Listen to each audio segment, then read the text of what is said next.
Um, this is our first question. The second question, how about, how many people in the sample would score between 3 and 5 instead of 3.5 and 4.5? Okay, so you should pause right now and try to solve this question for yourself, right? Before hearing my answers. But let's work out this question together. So again, the first step is to establish the cutoff values, right? Because given this normal distribution, right, we want to find, and this is the mean, right? We want to find out, where is the part, you know, that represents the area of the part that represents this particular interval, right? So roughly we can eyeball that 3 might be here, 5 might be here, but we don't know exactly, right? What's the relationship between 3 and 5 to 4? Okay, so that's why we need to calculate z-scores. So the z-score for 3 is 3 minus 4 divided by 0.5. That will be negative 1 divided by 0.5. So that's negative 2. That means 3 is 2 standard deviation below the mean. Okay, then what about the value or 5, the z value of 5? So it will be 5 minus 4, right? Here's the mean, right? Divided by 0.05. So it will be 1 divided by 0.05. It will be 2.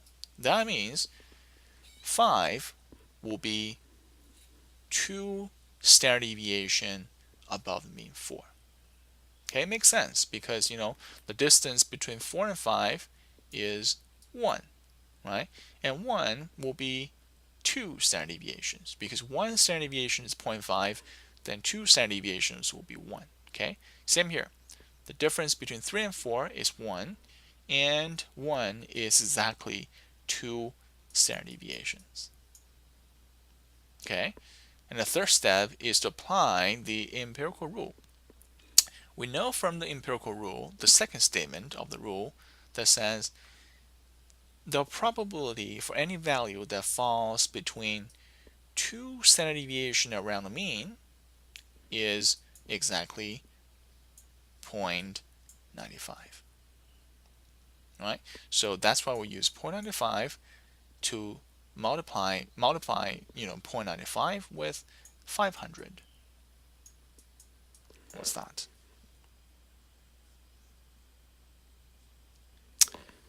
That will give us 475. There we go. So the answer to this question is there will be about 475 people that will score between 3 and 5 given this normal distribution. Okay? What about between, between 2.5 and 5.5? How many people in the sample would have an attitude score between 2.5 and 5.5? Right, easy. Again, right, this is our distribution.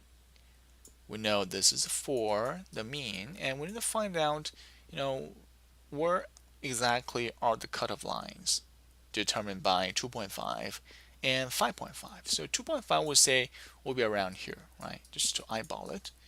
And 5.5 will be around here, just eyeball it. But we need exact values, right? The exact values will be given by the z-score. So the z-score for 2.5 will be 2.5 minus 4, right? Divided by 0.5. So here is negative 1.5 divided by 0.5. So that's negative 3. That means 2.5 will be 3 standard deviation below the mean.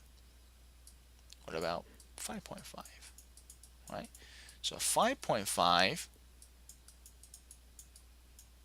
divided minus 4 divided by 0.5, that's 3. So that means 5.5 is exactly 3 standard deviation above the mean. So that makes sense.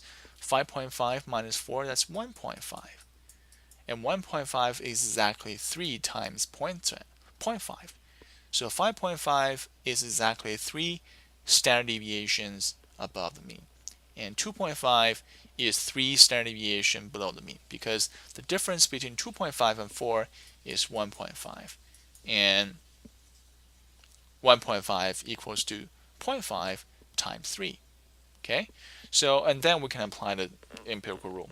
The third statement of the empirical rule says, for any value that falls within 3 standard deviation around the mean, right? That's 3 standard deviation around the mean, below and above the mean, right?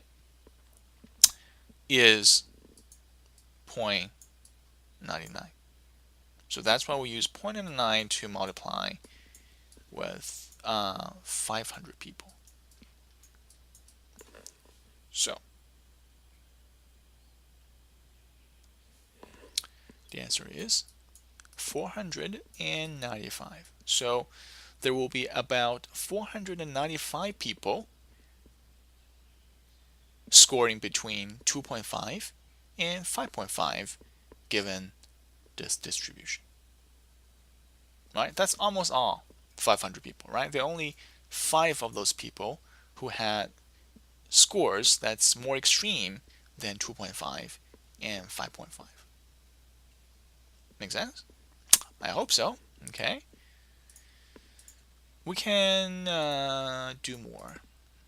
How about we find out the number of people who scored between 3 and 4.5?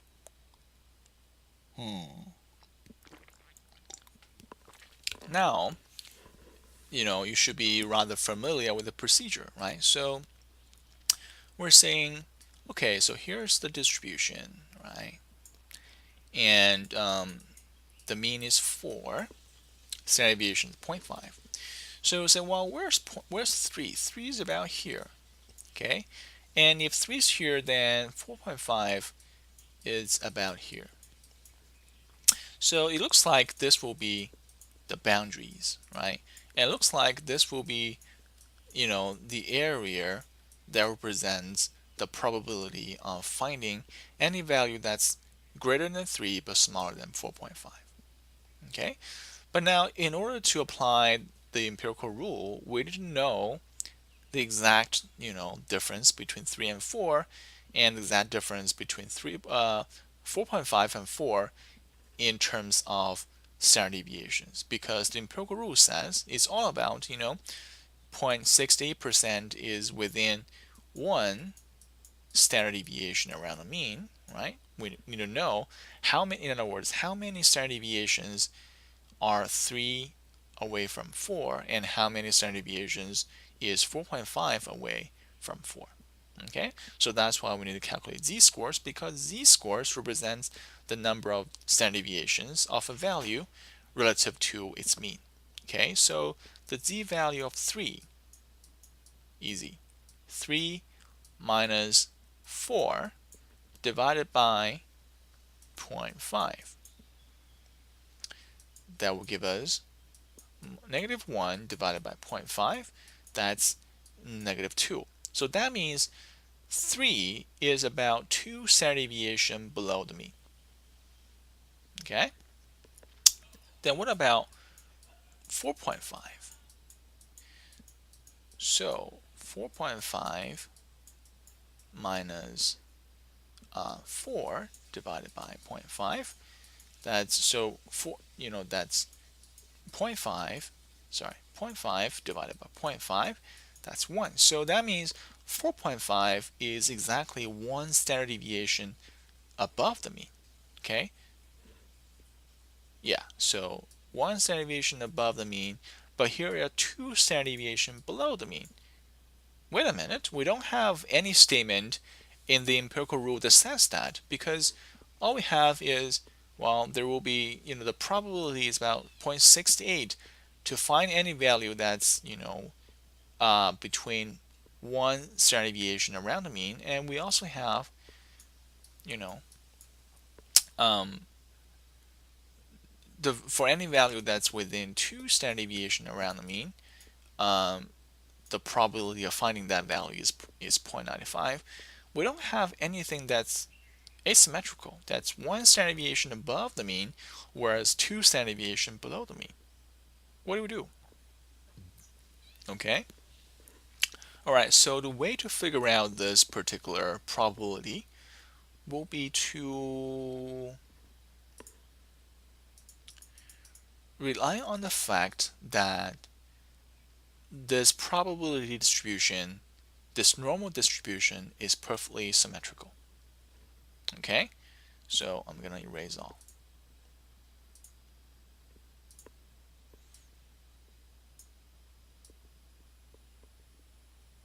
So this is a symmetrical normal distribution. And from the first empirical rule, we know that the probability is about 0.68 to observe any value that's 1 standard deviation above and below the mean.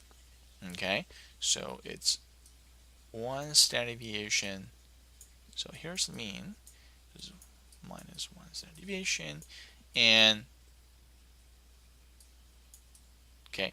So in other words, the total area of the shaded part here is 0.68. Right? That's the empirical rule, right?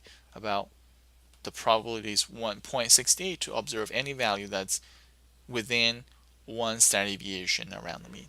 Okay, so if this normal distribution is symmetrical around the center line, that is around the mean, what is the distribution, what is the area of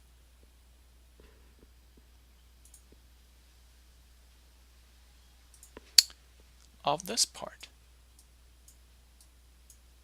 That is just between the mean and 1 standard deviation above it.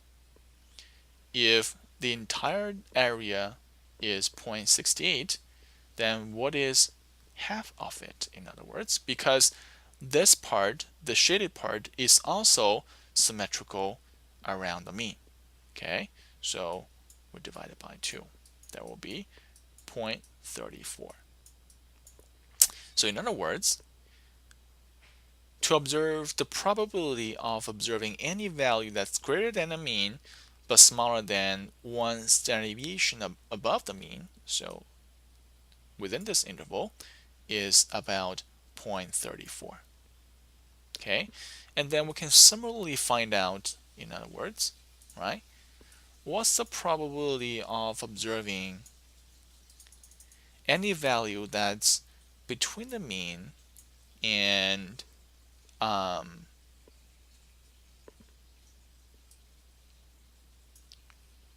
two standard deviation below the mean, this part. Okay, because according to the empirical rule, right, 95, the probability of observing any score that's within 2 standard deviation above or below the mean is 0.95. Then now we only want the probability of observing any score that's greater than 2 standard deviation below the mean but smaller than the mean. That is half of 0.95. So half of 0.95 is 0.475. So the area of this part is 0.75. Now we can figure out, right? So what's the probability of observing any score that's one standard deviation above the mean, but 2 standard deviation below the mean? So it will be 0.475 plus 0.34, right? So 475 plus 0.34, that will give us 511. So the probability, in other words, of finding any score that's above 2 standard deviation below the mean and below 1 standard deviation above the mean, that is this part, is 0.815. So the number of people who will score between 3 and 4.5, because 3 is here, right? 3 is 2 standard deviation below the mean, which is 4, and 4.5 is 1 standard deviation above 4, which is the mean. So the number of people who scored above 3 and below 4.5 will be 500 times 0.815. That will be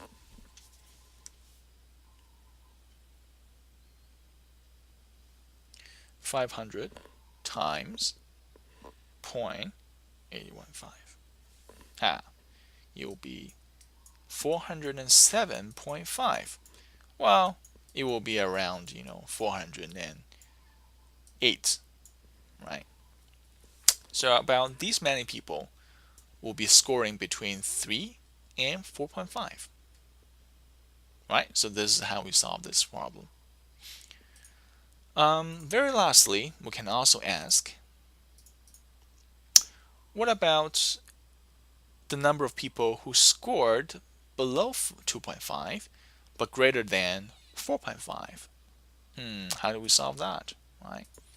So easy, right? So again, we need to determine where's the interval. So here's 4 and here is 4.5, right? So that's, we know, is exactly 1 standard deviation above 4. But where's 2.5? 2.5 is here, right? We know 2.5 will be exactly 3 standard deviation below the mean, right? So 2.5 minus 4 divided by 0.5, that's negative 1.5 divided by 0.5, it will be negative 3, right? So 2.5 is exactly 3 standard deviation below the mean. So this part would then be the probability of observing any value that's greater than 2.5 but smaller than 4.5. But wait a minute, this is not what we want. We want any value that's smaller than 2.5 but greater than 4.5. But solving this is easy once we can understand, or once we can figure out the probability of observing any score that falls in this interval. Because now our target probability, right? Our target probability, that's probability of observing x that's smaller than 2.5, and right, or at the same time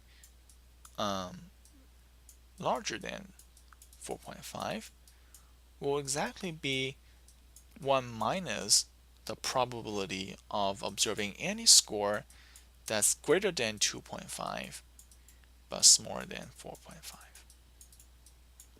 Because this part adds this part adds this part must equal to 1. Now we know the area of this part is this expression. Now what's the sum of these two parts? Well, it'll be 1 minus the area of this part. Okay? So now the question becomes, how do we figure out the area of this part? Easy. Okay? You should know by now. This is 4. We know 4.5 is exactly 1 standard deviation above the mean. Okay? So that means, right, the area of this part will be 0.68 divided by 2. That's 0.34. Because 0.68 is the probability of observing any value that's 1 standard deviation above and below the mean. Now we only want above, right? So that will be 68 divided by 2. Now 2.5 we know is 3 standard deviation below the mean. And we know from the empirical rule that the probability is 0.99 for any value that's within 3 standard deviation around the mean. Now we only want below, right? We don't want anything that's above because we only care about values that's within this interval. So it will be 0.99 divided by 2. Okay, so the probability of observing any score that's greater than 2.5 but smaller than 4.5 will be 299 plus 0.68 divided by 2, right? So it will be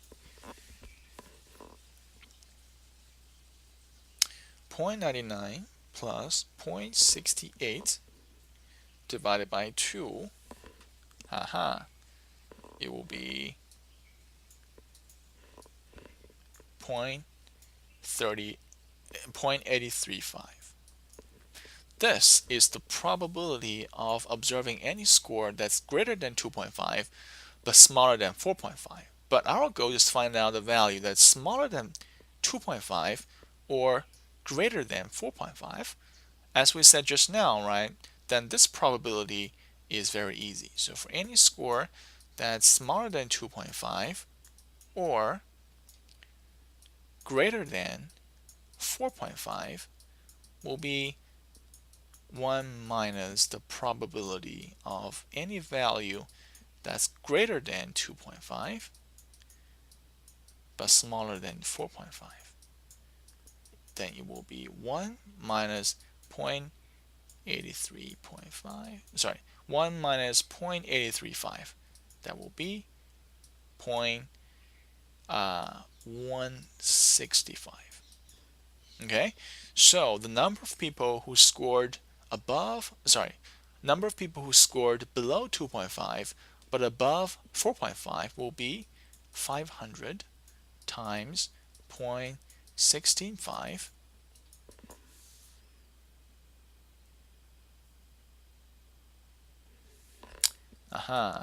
82.5. So about 83 people from this sample of 500 people would score below 2.5 or